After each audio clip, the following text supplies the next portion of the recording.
guys, perkenalkan nama saya Aprilia Imelda Stanggang. Saya dari kelas 10 akuntansi 1 yang ingin menjelaskan tentang pengertian ruang secara garis besar. Ruang adalah tempat di permukaan bumi, baik secara keseluruhan maupun sebagian yang digunakan makhluk hidup untuk tinggal. Untuk dapat memahami konsep ruang maka dapat disimpulkan yang pertama, ruang hanya tidak terbatas pada utara yang bersentuhan pada bumi, tetapi juga lapisan atmosfer juga terbawah yang mempengaruhi bumi. Dan yang kedua, setiap ruang di permukaan bumi memiliki karakteristik yang berbeda, tergantung sumber daya yang dihasilkannya. Yang ketiga, ruang tidak berdiri sendiri. Kejadian di suatu ruang memengaruhi ruang lainnya. Yang keempat, ruang merupakan tempat manusia berinteraksi sebagai makhluk sosial. Bogor, perusakan utang, Jakarta, banjir. Bentuk interaksi keruangan yang melibatkan pergerakan manusia, barang, serta gagasan atau ide, antara lain sebagai berikut.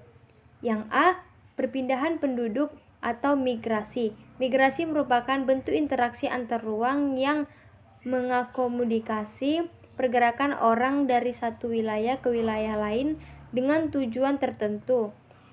Jenis migrasi meliputi hal-hal berikut. Yang pertama, imigrasi, yaitu mobilitas orang dari ruang negeri ke dalam negeri, baik yang sifatnya sementara maupun menetap.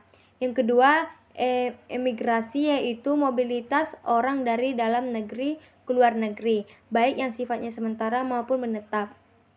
Yang ketiga, urbanisasi, yaitu mobilitas penduduk dari desa kota yang bersifat permanen. Yang keempat, ruralisasi, yaitu mobilitas penduduk dari kota kembali ke desa. Yang kelima, transmigrasi, yaitu mobilitas penduduk antar pulau dalam suatu negara yang sifatnya menetap. Yang keenam, evakuasi, yaitu mobilitas penduduk karena adanya bencana alam atau masalah keamanan lainnya di suatu wilayah.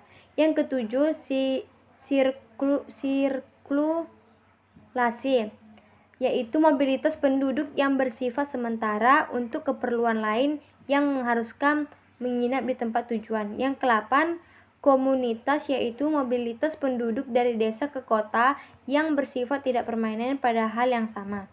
B. Komunikasi. Komunikasi merupakan bentuk interaksi antar ruang yang melibatkan pertukaran ide atau gagasan, baik secara langsung maupun tidak langsung. Contoh pertukaran informasi sebagai berikut. Pertama, siaran televisi yang menyiarkan kejadian-kejadian aktual di suatu wilayah. Yang kedua, streaming. Berbagai platform streaming di dunia internet memudahkan seseorang untuk menyaksikan kejadian-kejadian di berbagai belahan dunia.